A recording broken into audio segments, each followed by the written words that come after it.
Thanks.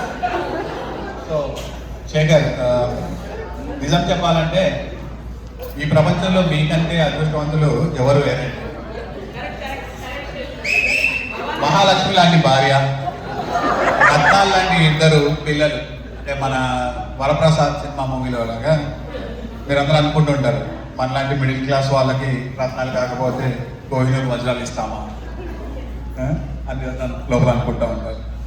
కానీ ఒకటి మాత్రం నిజమండి, మా చెల్లి భవానీని పెళ్లి చేసుకోవడం వల్ల మీకు ఈ రేంజ్ అదృష్టం పట్టింది.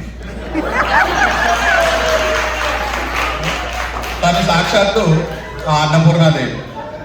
తను ఎక్కడుంటే అక్కడ భోజనానికి అసలు లోన్ ఉండదు. అది మీ హెల్త్ పర్సనాలిటీని చూస్తుంటే అందరికీ అర్థమవుతుంది. ఉన్న దాంట్లోనే తృప్తి పడే మనస్తత్వం, ఎవరితోనూ శత్రుత్వం లేని అజాత శత్రువుతనం. ఇలాంటి భార్య దొరకడం మీరు 7 జన్మల్లో చేసుకున్న సుకృతం.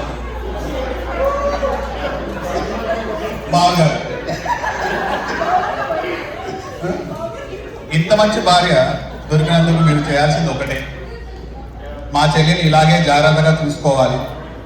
దాంతోపాటు సంవత్సరానికి ఒక లోకల్ ట్రిప్పు, ఒక ఇంటర్నేషనల్ ట్రిప్పు వేస్తూ అప్పుడప్పుడు ఒక బంగారు చైన్, కుదిరితే ఒక డైమండ్ నెక్లెస్ లాంటి గిఫ్ట్గా ఇస్తూ ఉండాలని మనస్ఫూర్తిగా కోరుకుంటూ ఇంకా విషెస్ చెప్పాలి కాబట్టి wish you happy birthday Shekhar Babu గారు.